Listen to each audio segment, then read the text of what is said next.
రాష్ట్రంలో బాలల హక్కులు పటిష్టంగా అమలయ్యేలా చర్యలు తీసుకుంటున్నామన్నారు child rights commission member Undavalli Kanthibabu. భిక్షాటన, హ్యూమన్ ట్రాఫికింగ్ పై ఉక్కుపాదం మోపుతామన్నారు. వలస కూలీల పిల్లలకు వారి మాతృభాషలో విద్యను అందించే ప్రణాళికలు చేస్తున్నామన్నారు.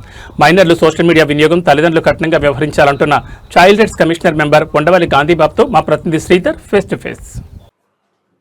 మనతో పాటు ఉండవల్లి గాంధీబాబు గారు ఉన్నారు, చైల్డ్ రైట్స్ కమిషన్ మెంబర్. గతంలో కూడా చైల్డ్ రైట్స్ కమిషన్ మెంబర్గా చేసినటువంటి అనుభవం కూడా ఉంది ఆయనతో మాట్లాడే ప్రయత్నించారు. సార్ నమస్కారం. రెండోసారి బాలల హక్కుల సంఘానికి మీరు సభ్యుడిగా ఎంపికయ్యారు. రాష్ట్రంలో ఎటువంటి పరిస్థితులు ఉన్నాయి, బాలల హక్కులకు సంబంధించి ఎటువంటి పరిస్థితులు ఉన్నాయంట? ధన్యవాదాలు మీకు, మీ ఛానల్కి కూడా. ప్రస్తుతం గతంలో అంటే నేను గత 30 సంవత్సరాల నుంచి కూడా పిల్లల కోసం పనిచేస్తున్న క్రమం, అట్లనే సిడబ్ల్యూసి మెంబర్గా పనిచేయడం, అట్లనే లాస్ట్ టైం 3 సంవత్సరాల కమిషన్లో 17 నుంచి మళ్ళీ 21 వరకు పనిచేసిన అనుభవం దృష్ట్యా రాష్ట్రంలో చూస్తే వీధి బాలలు కావచ్చు, ఇతర పిల్లల మీద జరుగుతున్న అబ్యూజ్ కావచ్చు, అబ్యూజ్ అనేది ఆడపిల్లలే కాదు మగపిల్లల మీద కూడా జరుగుతున్న క్రమం ఉంది. అది సైలెంట్గా ఒక 30% ఉన్నప్పటికీ అది ఇంకా బయటికి రావట్లేదు. బెగ్గర్స్ కూడా, ఇవన్నీ కూడా చూస్తున్నప్పుడు ఏంటంటే కొంత దీని వెనక ఆర్థిక పరిస్థితులే కాదు, మూలాలే కాదు, కొంత ఒక వ్యవస్థ దీన్ని నడుపుతున్న పరిస్థితి, అంటే బెగ్గింగ్లో కానీ కొన్నిటిలో నడుస్తున్న పరిస్థితి. ఇవన్నిటికి కారణం చట్టాలన్నీ ఫ్రెండ్లీగా ఉన్నాయి, ఇంప్లిమెంటేషన్లో గ్యాప్.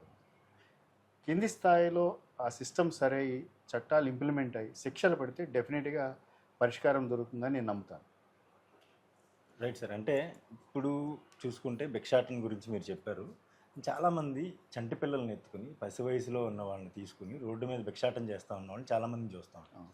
వాళ్ళు ఎప్పుడూ కూడా బిడ్డలు, చంకలో ఉన్నటువంటి బిడ్డలు మత్తులో ఉన్నట్టు పడుకునే ఉంటారు. వాళ్ళకు ఒక రకమైనటువంటి మత్తు ఇచ్చి చేస్తారనే ప్రచారం కూడా ఉంది. 100% దాని మీద ఎటువంటి చర్యలు తీసుకోవాలి? డెఫినెట్గా ఉంది. ఇది గతంలో కూడా ఏమంటున్నామంటే నల్లమందు అనేది పిల్లలకి ఇస్తున్న ప్రక్రియ, ఎందుకంటే అది ఎక్కువ డ్యామేజ్ అవ్వదు, గంజాదాకి పోలిగా నల్లమందు ఇస్తే మగతలో ఉంచడం అనేది ఇప్పుడు అంటే మాకున్న అనుభవంలోనూ కొంత స్టడీ కూడా ఇప్పుడు మళ్ళీ కొత్తగా చేస్తున్నాం. గతంలో చేసిన అనుభవం ఉంది. ఇప్పుడు ఒకటి ఏమంటే బెగ్గింగ్ చేసే పిల్లలందరూ తల్లులందరూ ఒరిజినల్ తల్లులు కాదు. 70%, 30% పిల్లల్ని ఎత్తుకొచ్చి లేదా వదిలేసిన వాళ్ళని, వేరే వాళ్ళని, దీనికి ఒక గ్యాంగ్ ఉండటం, ఒక ర్యాకెట్ లాంటిది ఉండటము, ఇక్కడ ఢిల్లీ వరకు కూడా ఇదంతా ర్యాకెట్ జరుగుతాం. వాళ్ళని నల్లమందు మత్తులో పెట్టేసి బెగ్గింగ్ చేసే ప్రక్రియ. లాస్ట్ టైం సుప్రీంకోర్టు కూడా క్లియర్గా ఆర్డర్ ఇచ్చింది, జడ్జిమెంట్ కూడా వచ్చింది, కమిషన్ కూడా చెప్తా ఉంది. అటువంటి వాళ్ళకి ఎవరు కూడా మీరు సపోర్ట్ చేయొద్దు. ఫస్ట్ ఆఫ్ ఆల్ ఏది ఇంప్లిమెంట్ అవ్వాలన్నా కూడా సమాజంలో కొంత మార్పు రావాలండి. పిల్లల విషయంలో చట్టాలు అమలు అవ్వాలంటే ఇంట్లోనూ, స్కూల్లోనూ, బయట కూడా పాటించాలి డెఫినెట్గా. అదేవిధంగా బెగ్గింగ్ చేస్తున్న వాళ్ళకి డబ్బులు ఇచ్చే ప్రక్రియను ఆపేసినట్లయితే డెఫినెట్గా ర్యాకెట్కి గండి పడుతుంది. అవును, వీళ్ళకి దొరికే 100 రూపాయల్లో 10 రూపాయలు భోజనం మాత్రమే వీళ్ళకి రోజంతా ఉంటుంది, మిగిలిన 90 రూపాయలు వేరే వాడికి. అది తీసుకురాకపోతే కూడా పిల్లల్ని కూడా ఇంకో చూడండి, గాంధీ బొమ్మల రంగులు వేసుకుని ఉన్న వాళ్ళు కానీ, రోడ్ల మీద రకరకాల వాళ్ళని హరాస్మెంట్ కూడా జరుగుతూ ఉన్న ప్రక్రియ ఉంది, లేకపోతే కష్టపడి. అప్పుడు ఈ సుప్రీంకోర్టు జడ్జిమెంట్ తర్వాత కొంచెం మార్పు వచ్చింది. వాళ్ళు ఏదో అమ్మడం మొదలు పెడుతున్నారు వంకని, పెన్సిల్లో, పెన్నులో, బొమ్మలో పిల్లల్ని ఎత్తుకుని వస్తూ కొంతసేపు అది చేస్తూ కొంతసేపు దొరకకుండా ఉండడానికి ప్రయత్నాలు జరుగుతుంది. దాని మీద కూడా పోలీస్ డిపార్ట్మెంటు, రాష్ట్ర కేంద్ర ప్రభుత్వాలు రెండు కూడా సీరియస్గానే ఇప్పుడు చట్టాలు ఇంప్లిమెంట్ చేయడానికి ఉన్నాయి. ఇప్పుడు మా కమిషన్ కూడా దాని మీద పూర్తిగా దృష్టి పెట్టి ఒక స్టడీని చేస్తూ ట్రాకింగ్ చేయమంటున్నాం పిల్లల్ని. ఇప్పుడు ఇంతకుముందు మనము పట్టుకుంటున్నారు, పోలీస్ డిపార్ట్మెంట్ డ్రైవ్ చేస్తారు, women and child welfare department ఇదంతా చేసి హోమ్లో 2 రోజులు ఉంచుతాడు, మళ్ళీ అయితే 3వ వచ్చేస్తుంది. అట్లా 2వసారి దొరికితే డెఫినెట్గా శిక్షకు వెళ్ళండి అని అంటున్నాము. ఆ విధమైన చర్యలకి కమిషన్ ఆదేశాలని ఇవ్వబోతుంది, రివ్యూలు కూడా చేయబోతుంది definitely. Okay sir. Sir, main women trafficking సమస్య చాలా ఎక్కువగా ఉంది. మైనర్ బాలికలు ఎక్కువగా దీన్ని బారిన పడుతున్న పరిస్థితి. ఇక్కడ వాళ్ళకి ఎటువంటి అంటే అది జరిగే క్రమంలో తల్లిదండ్రులకు కానీ ప్రజలకు కానీ ఎటువంటి సందేశం వదలుచుకున్నారు మీరు? ఉమెన్ ట్రాఫికింగ్ విషయంలో అండి చాలా వరకు ఇప్పుడు చూస్తున్నాం. నేను గత 40 రోజుల్లో మేము చూసినప్పుడు 2-3 జిల్లాల విజిట్ జరిగిన తర్వాత, రివ్యూ తర్వాత, ఒక్కొక్క పిహెచ్సిలో 10 నుంచి 15 మంది టీనేజ్ పిల్లలు ప్రెగ్నెన్సీతో ఉన్నారు. పిహెచ్సి అంటే ఒక పిహెచ్సికి 15-20 మంది 20 గ్రామాలు ఉంటాయి, మ్యాక్సిమం 30. అవునండి. అంటే అది రికార్డ్ అయినవి ఎన్ని ఉన్నాయంటే రికార్డ్ అవ్వకుండా ఎన్ని ఉన్నాయి. అవును. ఇక్కడ చట్టం ఏం చెప్తుంది, ఆటోమేటిక్గా అమ్మాయికి ఇష్టమైనప్పటికీ కూడా మైనర్ బాలిక కేసు బుక్ చేయాలి. అవును. అది ఎక్కడ ఇంప్లిమెంట్ అవ్వట్లేదు. రెండోది వాళ్ళిద్దరికి ఇష్టమైందని పేరెంట్స్ మా కల్చరు సాంప్రదాయాలు ఇవన్నీ అక్కడ రాజకీయంగా కొంత అధికారుల మీద ఒత్తిడి రకరకాల కారణాలతోటి ఈ మ్యారేజెస్ లేకపోతే ఈ కలెక్షన్స్ పెరుగుతున్నమాట వాస్తవం. దీనివల్ల అందరూ అర్థం చేసుకోవాల్సిన పేరెంట్స్ కానీ పొలిటీషియన్స్ కానీ అధికారులు కానీ సమాజం అంతా దేశం మీద ఆర్థిక పరిస్థితి, తర్వాత తల్లి పిల్లల మరణాలు పెరగటం, ఇవన్నీ ప్రాబ్లమ్స్ని అర్థం చేసుకోవాలి. 70-80 సంవత్సరాలు బతికిన ఆడపిల్ల 30-40 సంవత్సరాలకే ఆయుష్ పుడుతూ ఉన్న పరిస్థితి. దీన్ని ప్రతి పేరెంట్ అర్థం చేసుకోవాలి. ఫస్ట్ సపోర్ట్ చేసేవాళ్ళు అర్థం చేసుకోవాలి. అది విషయాలు వస్తే సైలెన్స్ని బ్రేక్ చేసి చట్టబద్ధమైన చర్యలకి వెళ్ళాలి. కౌన్సిలింగ్ ద్వారా మార్పులు చేయడం ప్రయత్నం చేస్తుంది కమిషన్.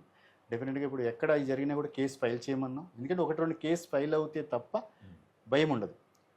ఎవరు సపోర్ట్ చేసినా కూడా గట్టిగా చేయమని నేను అదే మేము ఏలూరు విషయంలో కూడా అది స్ట్రాంగ్గా చెప్పొచ్చాం. దీనికి ఎవరైనా నీరుగార్చే ప్రయత్నాలు చేస్తే డెఫినెట్గా వాళ్ళ మీద కూడా చర్యలకు వెళ్తాము అనే విషయాన్ని మేము చేసాం. డెఫినెట్గా ఈ కమిషన్ డెఫినెట్గా అదే చేస్తుంది. 2 రాష్ట్ర ప్రభుత్వాలు, కేంద్ర రాష్ట్ర ప్రభుత్వాలు కూడా కమిషన్కి ఎటువంటి పూర్తి స్వేచ్ఛని కూడా ఇచ్చింది. చట్టబద్ధంగా అంటే కమిషన్ ఏర్పడిన తర్వాత చట్టబద్ధంగా మా పని మేము చేసుకుని వెళ్తాం. డెఫినెట్గా మార్పును తీసుకొస్తాం గత 3 సంవత్సరాలు. సరే, బాల్య వివాహాలు గతంతో పోల్చుకుంటే చాలా వరకు మెరుగైన పరిస్థితులు కనిపిస్తూ ఉన్నాయి. కానీ కొన్ని ప్రాంతాల్లో బాగా వెనకబడిన ప్రాంతాలు అంటే ఏజెన్సీ ప్రాంతాలు కావచ్చు, లేదా కొన్ని గిరిజన గ్రామాల్లో కావచ్చు, ఇటువంటి ప్రాంతాల్లో మాత్రం అవి ఎక్కడ తగ్గినట్టు కనిపించడం లేదు. దాని మీద ఎటువంటి చర్యలు? చైల్డ్ మ్యారేజ్ విషయానికి వస్తే అండి, ఇది పూర్తిగా నేనేం చెప్తానంటే యంత్రాంగం పూర్తిగా సక్సెస్ అయిందని చెప్పలేం. ప్రభుత్వం, స్వచ్ఛంద సంస్థలు, మీడియా మిత్రులు వీళ్ళందరి క్యాంపెయిన్ల ద్వారా ఈ గతంలో జరిగిన సంఘటనల మీద కేసులు పెట్టడం ద్వారా కొంత అవగాహన పూర్తిగా ఉన్నమాట వాస్తవం. అవగాహన లేదంటానికి ఏం లేదు. మార్పు జరిగిన మాట కూడా వాస్తవం. అయినప్పటికీ ఇంకా జరుగుతున్న కారణాలు ఏంటంటే ఫస్ట్ పేరెంట్స్ మారాలి. సైకాలజీగా ఆడపిల్ల మీద భరోసా లేదు. ఎక్కువ జరుగుతున్న ప్రాంతాలు ఎక్కువ అంటే మనం ట్రైబల్ ఏరియా అనుకుంటున్నాం కానీ వాళ్ళ సాంప్రదాయం అక్కడ కూడా తగ్గింది. సపోజ్ కోనసీమ ఏరియాలో దుబాయ్లో ఉంటున్నారు పేరెంట్స్, పిల్లలు ఇక్కడ ఉంటున్నారు. అక్కడ ఏం జరుగుతుందో వాళ్ళు చూసే పరిస్థితి లేదు. ఎవరో గార్డియన్ దగ్గర ఉంటున్నారు. ఆ గార్డియన్ కూడా వేరే రూపంలో వాళ్ళని మార్కెటింగ్ చేసే పరిస్థితి, మ్యారేజ్ చేసే పరిస్థితి జరుగుతుంది. అట్లనే అనంతపురం ఏరియా, బార్డర్ ఏరియాల్లో ఇట్లా సిటీలో జరుగుతుంది, అది జరుగుతుంది. ఏజెన్సీలో సాంప్రదాయంగా జరుగుతున్న దాంట్లో కొంత మార్పు అయితే వచ్చింది. దీని అందరికీ ఆపడానికి క్లియర్గా పేరెంట్స్లో మార్పు రావడం. రెండోది ఏమైపోతుందో బయటకు పోద్దే, ముందు బయటకు పంపించేయాలి, పెళ్లి చేసి అది వదిలించుకోవాలనే ధోరణి తల్లిదండ్రుల నుంచి మారాలి. ఆ మైండ్ సెట్ మారాలి. ఫస్ట్ ఆఫ్ ఆల్ భరోసా ఇవ్వాలి. ఇప్పుడు చూస్తున్నాం చాలా సంఘటనలు ఇంట్లో సొంత వాళ్ళే చేస్తున్న ప్రక్రియ. ఇంతకుముందు బయట వాళ్ళు చూసాం. ఇప్పుడు ఇంట్లో తాత దగ్గర నుంచి మొదలుపెట్టి తండ్రి వరకు జరుగుతున్న ప్రక్రియ. మరి ఎవరిని నమ్మాలి? ఎక్కడ మార్పు రావాలి? కుటుంబాల వ్యవస్థలో మారాలి. ఇప్పుడు ఉమ్మడి కుటుంబాలు లేవు. ఇంతకుముందు 4-5 ఉండేవాళ్ళు, ఎవరో సపోర్ట్ ఉండేవాళ్ళు. ఇప్పుడు 1-2 ఉంటే వేరే వాళ్ళకి అప్పచెట్టము, రకరకాల కారణాలు ఉన్నాయి. రెండోది అబ్యూజ్కి కారణం చైల్డ్ మ్యారేజ్కి వెళ్ళడానికి కానీ కుటుంబ వ్యవస్థలో మనం ప్రవర్తిస్తున్న తీరు, పిల్లల దగ్గర పేరెంట్స్గా పెద్దవాళ్ళగా పిల్లలు ఉన్నప్పుడు మనం చేసే చిలిపి చేష్టల దగ్గర నుంచి ప్రభావాలు. 2 ఆడపిల్లని తక్కువ చూడటం, తక్కువగా మాట్లాడటం, ఆడపిల్లని ఇది చెయ్యి, ఆడపిల్ల అబ్బాయి ఆడేం చేస్తా అంటే ఆడపిల్ల నేను ఆడవాళ్ళు మేము ఇలాగే అనొచ్చు, ఇలాగే కించపరచు అనే భావన మగపిల్లలోకి వచ్చేస్తుంది చిన్నప్పటి నుంచి. వీళ్ళు చేసే ఆడవాళ్ళని ఇలా చేయొచ్చు అనే చిన్నప్పటి నుంచి మన పేరెంట్స్ నుంచే వస్తుంది. అది మారాలి డెఫినెట్గా. అప్పుడే ఎన్ని చట్టాలు ఉన్నప్పటికీ కూడా ఈ కొంత మార్పు అనేది వస్తుంది. ఇవన్నీ కోణాలు దృష్టిలో పెట్టుకుని డెఫినెట్గా చట్టం గుర్తించాలి.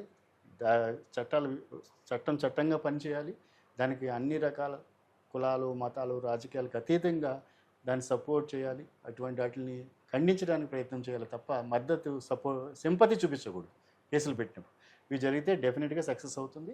ఆ దిశగా కమిషను మేము చైర్మన్ గారి ఆధ్వర్యంలో మొత్తం అందరం మేము అదే దిశగా పనిచేస్తున్నాం. 3 సంవత్సరాల్లో డెఫినెట్ మార్పు తీసుకొస్తాం. సార్, లిటరసీ విషయంలో ఆంధ్రప్రదేశ్ స్థానం అంటే అభివృద్ధితో పోల్చుకుంటే కొంత తక్కువగా ఉంది. కేరళ లాంటి రాష్ట్రం చిన్నప్పటి నుంచి చదువుకుంటున్నది. కేరళ 100% లిటరసీ ఉన్న స్టేట్గా చెప్తూ ఉంటారు. మన స్టేట్లో విద్యా హక్కు చట్టం లేదంటే బలవంతంగా విద్యను అభ్యసించేలాగా చట్టాలు కూడా ఉన్నాయి. అయినప్పటికీ కూడా కొంతమంది బాలలు ఇప్పటికీ కూడా చిన్నారులు అంటే మనం అనుకుంటున్నట్టు వీధి బాలలు కావచ్చు, లేదంటే అనాథలు కావచ్చు, తల్లిదండ్రులు కన్న తర్వాత వదిలేయటం, భారం కావడం, లేకపోతే అన్వాంటెడ్ ప్రెగ్నెన్సీ విషయంలో వదిలేయడం కావచ్చు. ఇటువంటి వారి విషయంలో విద్యా హక్కు చట్టం బలంగా ఇంప్లిమెంట్ చేసేలాగా ఎటువంటి చర్యలు తీసుకుంటారు? రైట్ టు ఎడ్యుకేషన్ యాక్ట్ చాలా క్లియర్గా చెప్తుంది. 14 సంవత్సరాల వయసులోపు వాళ్ళందరూ కూడా నిర్బంధ విద్యలో ఉండాలి. అది ప్రభుత్వాలు, తల్లిదండ్రుల బాధ్యత డెఫినెట్గా.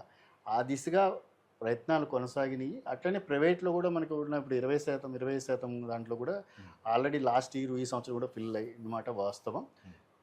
అయినప్పటికీ ఇంకా గ్యాప్ ఉంది. ఎక్కడ గ్యాప్ ఉంది? ఇప్పుడు చూడండి, మనకి కేరళని పోల్చుకుంటే ఒకప్పుడు చాలా గొప్పగా ఉన్న కేరళ, మనం ఈ సంవత్సరం రిజల్ట్ కూడా చూస్తే అసలు ఆడపిల్లల చదువులో చాలా తక్కువ ఉన్న వాళ్ళు 90% ఆడపిల్లలు, 80% మగపిల్లలు పాస్ అయిన దాంట్లో ఆడపిల్ల రేషియో పెరిగిందండి. ఇది చాలా అభివృద్ధికి సంతోషకరమైన స్వాగతించవలసిన విషయం. అబ్బాయిల్లో ఎందుకు అవుతుంది అంటే ఇదే చెప్పాను కదా, కుటుంబంలో జరుగుతున్న ప్రక్రియ కావచ్చు, లేకపోతే చిలిపి చేష్టలకు ఎక్కువ ప్రయారిటీలు ఇవ్వటం కావచ్చు, లేజీతనంగా తీసుకోవడం కావచ్చు. మగపిల్లలు ఉన్న తల్లిదండ్రులందరూ మనం తెలుసుకోవాల్సింది, కానీ దీన్ని సరి చేయవలసిన బాధ్యత పేరెంట్స్ మీద ఉంది ఫస్ట్. కాబట్టి అది డెఫినెట్గా అవుతుంది. మీరు అన్నట్టు అనాథ బాలలు, మీరు హాస్టల్స్లో చూస్తే అనాథ బాలలకు సంబంధించి హాస్టల్ ఉన్న వాళ్ళందరూ అనాథ బాలలు కాలండి. అవును సార్. అది చట్టవిరుద్ధమైన బోర్డులు పెడుతున్నారు వాళ్ళు. మేము అదే కమిషన్ కూడా చెప్తా ఉంది. ఎక్కడో ఉంటారు పేరెంట్స్, ఆర్ఫన్ అవ్వచ్చు, సెమీ ఆర్ఫన్ అవ్వచ్చు, వాళ్ళ ఆర్థిక పరిస్థితులు చూసి ఇక్కడ వేరే జిల్లాలో హాస్టల్ పెడుతున్నాం అంటున్నారు. ఇది వాళ్ళకు ఉపాధి అవుతుంది తప్ప పిల్లలకి మెరుగు అవ్వట్లేదు. దానివల్ల ఏమవుతుందంటే అనాథలు ఉన్నారనేది కొంత ఎక్కువ శాతం పెరుగుతున్న చూపించుకుంటున్నప్పటికీ, మూడో విషయంలో ఏమంటామంటే మనం వాళ్ళకి 8వ తరగతి వరకు ఎక్కడ చదివితే అక్కడే స్థానికత ఉంటుంది. కానీ వాళ్ళు వేరే జిల్లాలో వాళ్ళు వచ్చి ఇక్కడ చేస్తుంటే ఎడ్యుకేషన్ ఇక్కడ 8th కంప్లీట్ చేస్తే రేపు లోకలాలిటీ పోతుంది కదా. అంటే వాడిని మెరుగైన జీవితం ఇస్తున్నామా తగ్గిస్తున్నామా అనేది హోమ్ నిర్వహిస్తున్న వాళ్ళు డెఫినెట్గా ప్రభుత్వ నిబంధనలు కట్టుబడి పనిచేయాలి. మన ఫండ్స్ కోసమో మన ఉపాధి కోసమో అందరినీ ఆర్ఫన్స్గా చూపించడం, అనాథులని ఆశ్రమం అనేది కరెక్ట్ చట్ట విరుద్ధమైన పని. ఆ విధమైన చర్యలు తీసుకోమని కూడా కమిషన్ నిర్ణయం విజిట్లో కూడా మేము అదే చూస్తున్నాం. మీరు అన్నట్టు బెగ్గింగ్ కానీ ఇది కానీ వేరే రాష్ట్రాల నుంచి వలసలు రావటము, వేరే పిల్లల్ని తీసుకువచ్చే ప్రక్రియలో ఈ కాగితాలు ఏరుకునే వాళ్ళు కావచ్చు, వీళ్ళంతా వలసవాదులే, మీరు సంచార జాతులు. వాళ్ళని క్లియర్గా మనం ఏమంటున్నామంటే పేరెంట్స్ చేసుకోవచ్చు, కానీ మిగిలిన వాళ్ళందరూ ఇప్పుడు ఇటకబట్టికి వచ్చారనుకోండి, పేరెంట్స్ పనిచేస్తారు.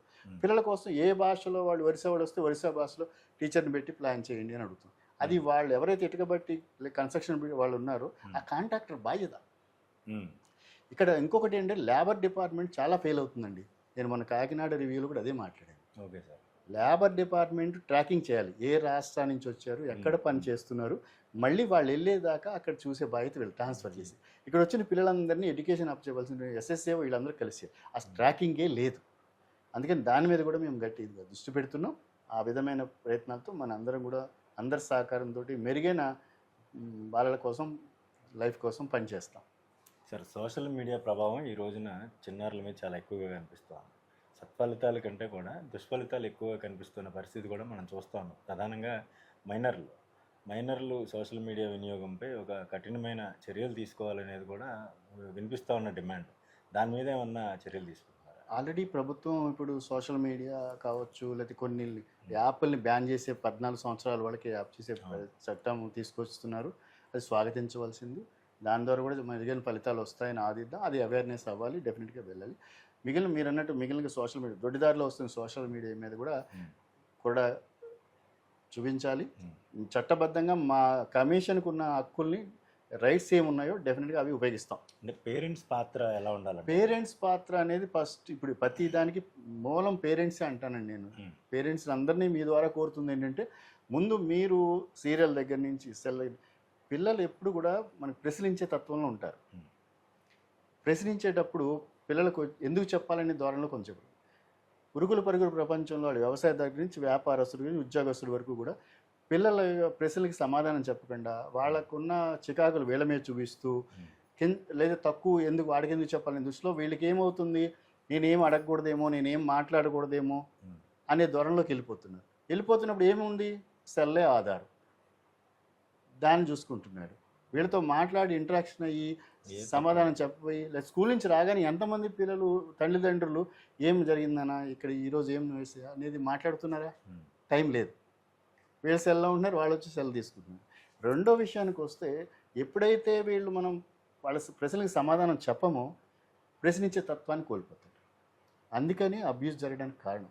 స్కూల్లో కానీ బయట కానీ ఏమన్నా జరిగితే నేను ఎవరికి చెప్పకూడదేమో, చెప్తే చాలామంది ఆడపిల్లలు ఇలా కొంచెం ఇబ్బంది అయిందని చెప్తే తల్లిదండ్రులు ఎంతమంది స్వీకరిస్తున్నారు, స్వయంగా నువ్వేదో చేస్తుంటావు లేదా నువ్వు ఎక్స్ట్రా ఏదో చేస్తుంటావు అనే డైలాగ్ ఫస్ట్ నెగిటివ్ అప్రోచ్ వస్తుంది.